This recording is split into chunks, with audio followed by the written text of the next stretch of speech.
Have you ever made a decision and then immediately wondered, did I get it wrong?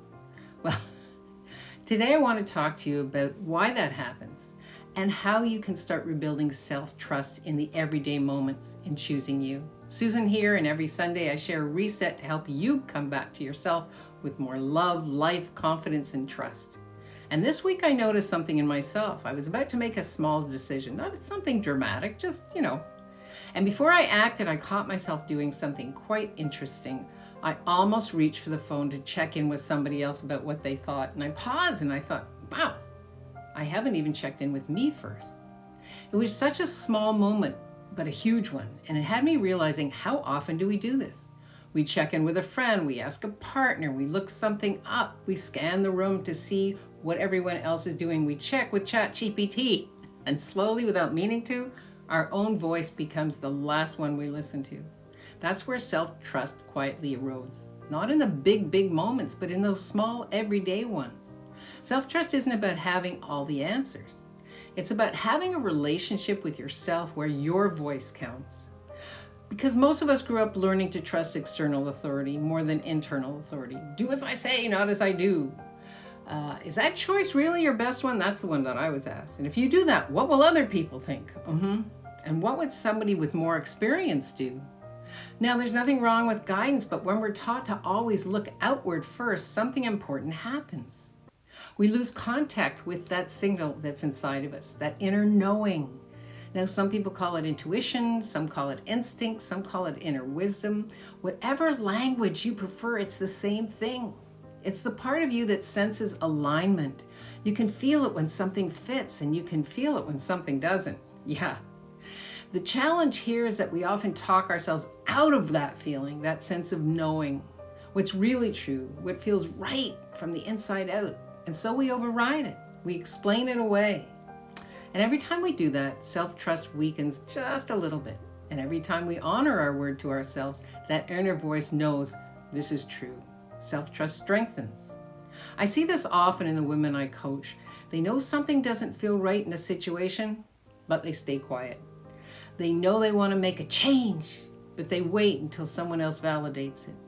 They know they need to rest, but they keep pushing because everyone's counting on them and everyone's doing it. The interesting thing is that the signal was always there the whole time. Your heart knows, your nervous system knows.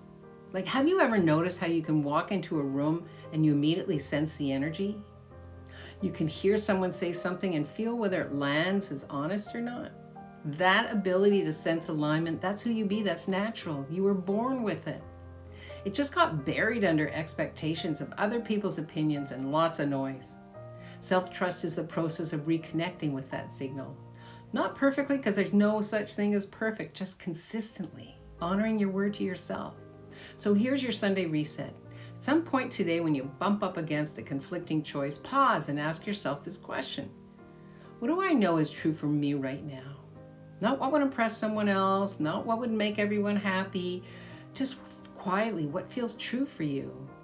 And notice what happens when you listen. Tap in. How does it feel? Remember, you may not always be able to explain it logically, and that's okay. I certainly haven't been. Some truths are felt before they're understood. Self-trust isn't something you find, it's something you build by honoring what you know to be true for you, one bold step at a time. Knowing that those decisions are what guides you in creating a life you love, that's your reset for this week. Remember, self-trust grows with time as you pause long enough to listen to that voice from within. And the more you practice it, the more joy-filled and clear your life will become. If you're watching this on our YouTube channel, Susan Lazar Hart, Fearless Women Rising, please ring the bell, press like, share with a friend, because when two or more are gathered, we create change. And speaking of two or more, come and join our community, Fearless Women Rising. It's a private Facebook group in which we're diving deeper into truly what else is possible for you, your life, and all those dreams that you had that you kind of gave up on at midlife. No. Now is the time. I love you. Big hugs from Montreal. Susan Lazar Hart, your transformational mindset coach, signing off. Live boldly, love greatly, and be that fearless leader you came here to be, because the world needs more of you and that special sauce and not less. And hey, pop your comments in, because I check in every day. Mwah. Big love from Montreal. Bye-bye.